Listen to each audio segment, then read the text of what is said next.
This is Daily Armenia, CivilNet's daily news digest. Here's what's making headlines in Armenia today.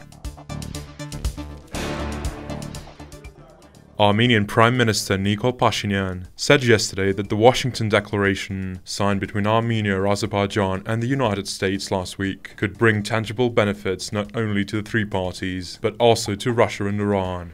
Speaking to Fox News, he stressed that the agreement has the potential to reshape regional connectivity and foster stability. If implemented, Iran will gain access from the Persian Gulf to the Black Sea, while Russia and Iran will have the opportunity to establish a railway connection between the two countries, Pashinyan said. He added that focusing on the economic dimension reveals very important, tangible and truly unprecedented benefits for Armenia, Azerbaijan and the US, as well as Turkey, Russia and Iran. Currently, there is no railway connection linking either Iran or Armenia to Russia through the South Caucasus. Pashinyan called the declaration a crucial step toward regional stability and peace.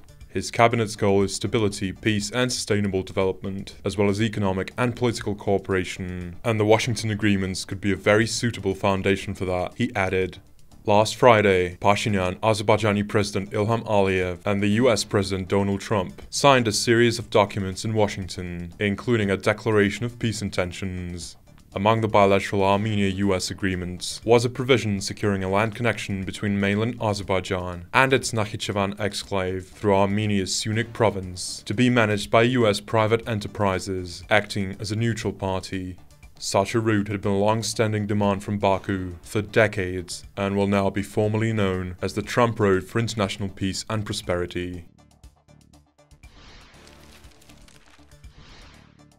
Iranian President Masoud Pezeshkian will pay his first official visit to Armenia, arriving next Monday.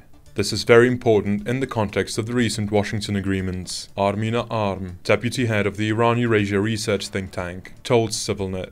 Pezeshkian's visit to Armenia fits into Iran's broader policy toward its neighbors. He has already visited Azerbaijan and Pakistan, and his government places strong emphasis on relations with neighboring countries, Arm said. She expressed hope that Armenia and Iran, as long-standing regional partners, will soon reach agreements to boost bilateral relations while setting aside concerns over the transit route issue. She also stressed the importance of expediting the construction of the North-South International Transport Corridor in line with Armenia's Crossroads of Peace project, and said discussions on an east-west route could also help make the South Caucasus a key transit hub. In my view, the visit is very important, especially in light of current developments, and I hope it will produce tangible results in both economic and political spheres to strengthen and develop ties between the two sides, Arm noted. Armenian Foreign Minister Ararat Mirzoyan first announced Pezeshkian's planned visit in June, without specifying dates. Since taking office, Pezeshkian has visited Azerbaijan twice this year, in April and July. Despite expectations of a strong reaction from Tehran to the recent announcement of the Trump route, Pezeshkian struck a conciliatory tone shortly after the Washington event. He told reporters that the situation was being exaggerated by the media and that Iran's concerns had been taken into account. To address Tehran's worries, Armenia's Deputy Foreign Minister Vahan Kostanyan paid a working visit to Iran on Tuesday, meeting with senior officials and advisors to the country's supreme leader. He stressed that Armenia values Iran's consistent stance on the need to unconditionally respect Armenia's territorial integrity, sovereignty and inviolability of its borders, and reaffirmed that Yerevan likewise takes into account Iran's vital interests. And finally, the CivilNet number of the day is 2.26 billion.